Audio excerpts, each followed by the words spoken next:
Je vivais ma vie de paganisme. En tout cas, elle me plaisait, cette vie. Je ne savais pas que c'était une vie d'immoralité, de perversité, d'animalité. Mais je me plaisais là-dedans. Et tout d'un coup, la tête d'un homme en était sortie avec tous ses cheveux blancs qui lui tombaient sur les épaules comme si on a mis toutes les étoiles dans ses cheveux.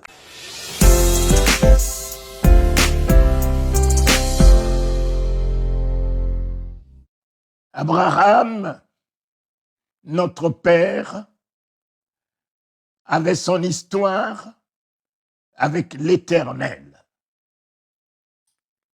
Paul a son histoire avec l'Éternel. Jérémie, Michaël, chacun d'eux a particulièrement leur histoire avec l'Éternel. Adam aussi avait son histoire. Et Talingano a son histoire avec l'Éternel. Je ne le connaissais pas du tout.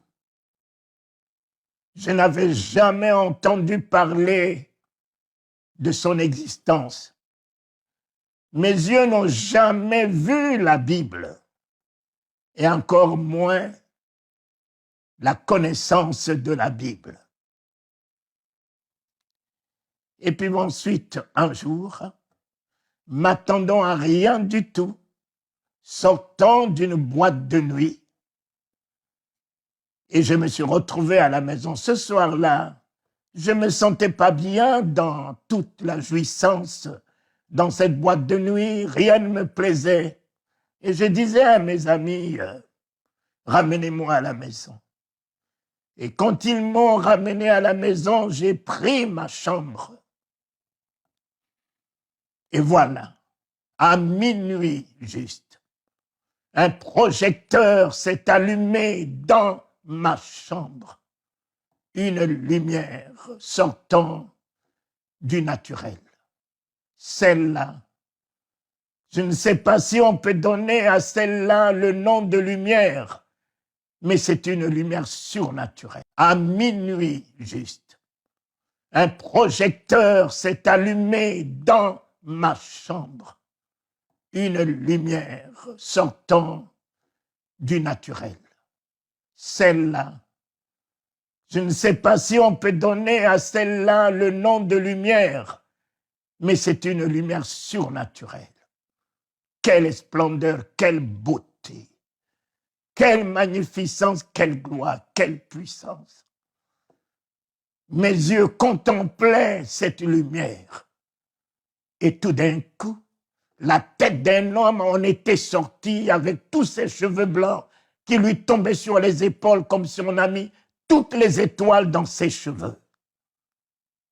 Oh, il était si beau. Toute la beauté était, il l'incarnait.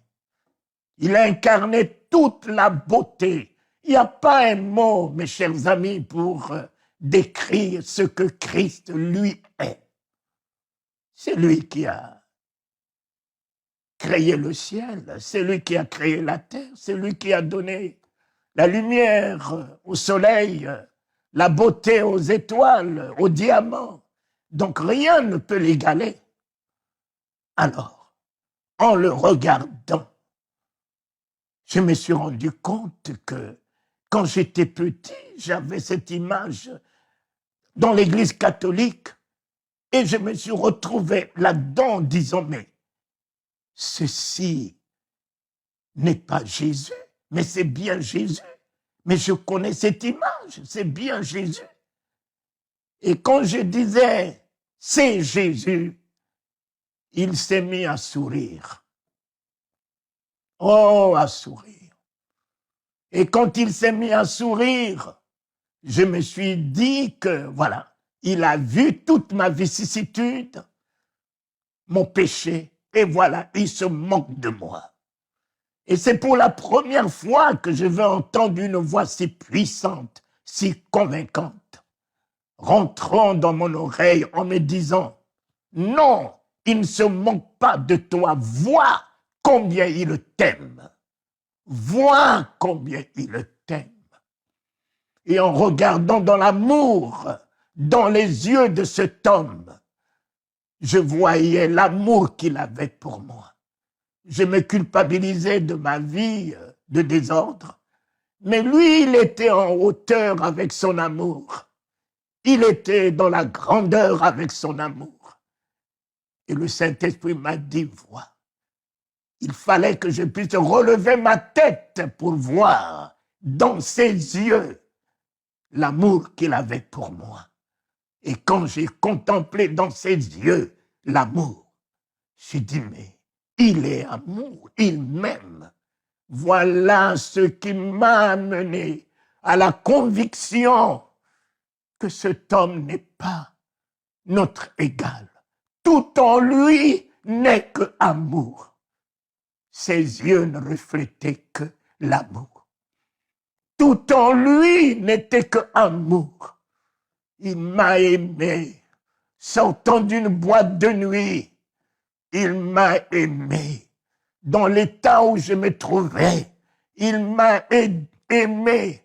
Dans tout ce que je faisais de mal, d'animalité, de bestialité, il m'a aimé. C'est pour t'apprendre.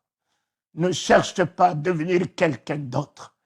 Ne cours pas derrière la ressemblance d'un homme. Je veux le ressembler, je veux être comme lui. C'est tel que tu es que Jésus-Christ t'aime. Tu n'as pas de photocopie, tu es unique. Et c'est d'un amour unique qu'il t'aime. Et voilà, il m'a dit, prie.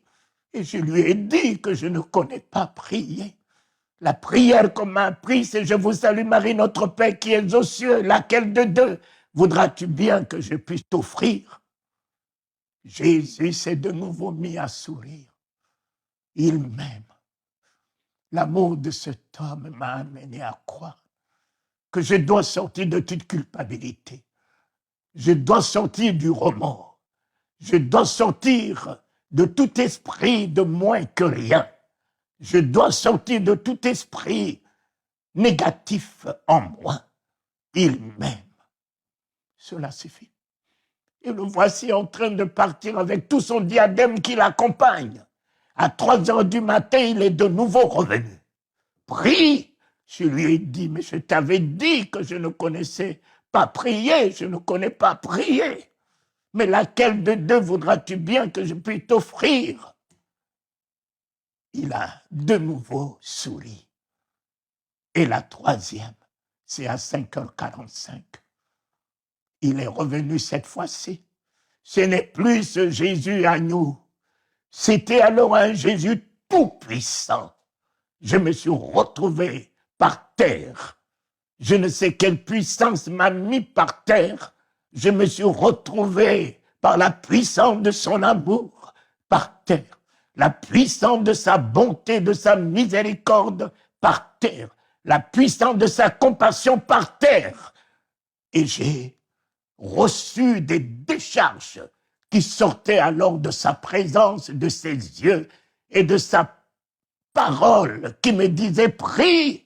Moi qui étais né timide, j'ai reçu des décharges dans ma vie, dans mon corps, dans mon âme et dans mon esprit, et j'ai juste commencé « Notre Père qui es aux cieux ». Moi qui n'avais pas un père, ce matin-là devait être un matin jamais connu dans ma vie. Rentrer dans la filialité, rentrer dans l'amour du Père, rentrer dans l'alliance d'un Père, le Créateur du ciel et de la terre. Mon Père, notre Père, le Père de Jésus-Christ va devenir le mien. Celui qui lui faisait faire des exploits, celui qui opérait des prodiges au travers de lui, celui qui lui permettait d'arrêter le vent et la tempête, va devenir le mien. Oh Seigneur, quelle alliance! Mon Père, Créateur du ciel et de la terre, mon Père, qui ressuscite encore le monde, mon Père, le Dieu des armées, mon Père, le Dieu des nations, mon Père, le Dieu des cieux et de la terre, mon Père. Oh, alléluia, notre Père. Le second verbe, que ton nom soit sanctifié, portons un nom nouveau.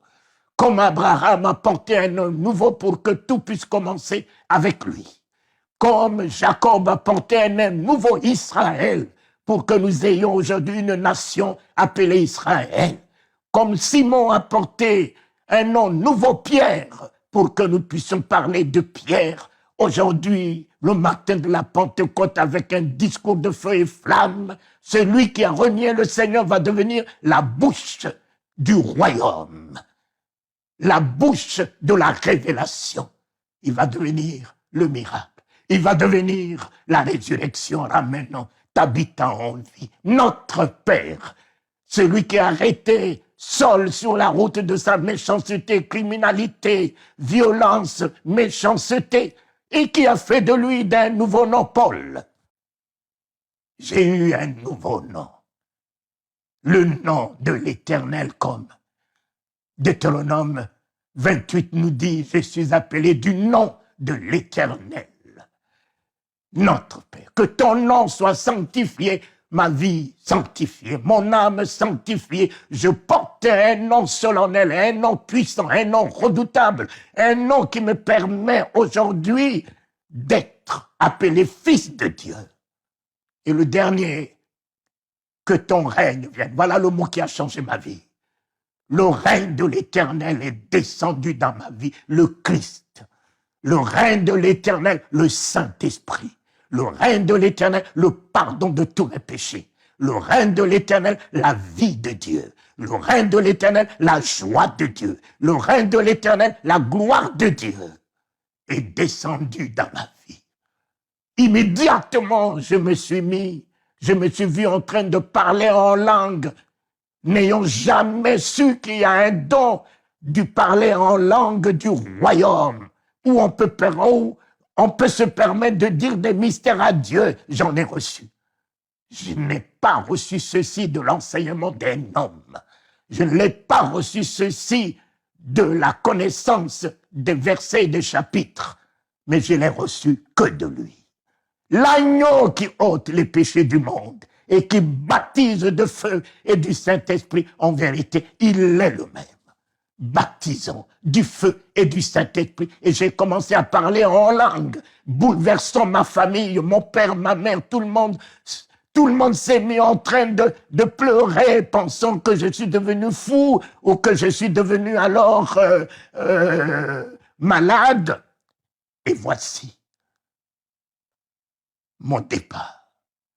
J'ai commencé à prêcher l'Évangile, à parler de celui que mes yeux ont vu. Je n'ai pas eu la connaissance de la Bible. Ne me demandez pas les références, les versets et les chapitres. J'ai eu la connaissance de la parole de Dieu, le Christ, la parole. Poussés par le Saint-Esprit, les hommes parlaient de la part du Seigneur. Poussés par l'Esprit de Dieu, les hommes ont chanté de la part du Seigneur. Poussés par l'Esprit de Dieu, les hommes ont écrit de la part du Seigneur. Laissez-vous pousser par le Saint-Esprit. Voilà comment Dieu s'est révélé à moi. Voilà comment Christ s'est révélé à moi. Voilà le départ d'une nouvelle aventure, d'une nouvelle vie, d'une nouvelle communion, d'un nouveau nom, d'une nouvelle puissance avec Jésus-Christ. Et ceci, c'est depuis 1971. 71, le mois de décembre, que mes yeux l'ont vu. Et il est resté, mon Dieu, jusqu'aujourd'hui, dans tous les domaines. Et je l'ai vu grand, puissant, merveilleux, dans tous les domaines de ma vie. Voici, mes enfants, il vous cherche encore, comme il cherchait Adam dans le désert. Il vous cherche encore, comme il cherchait Paul, il cherchait Pierre, il vous cherche encore. Et certainement, il va vous trouver. Ainsi soit-il. Amen.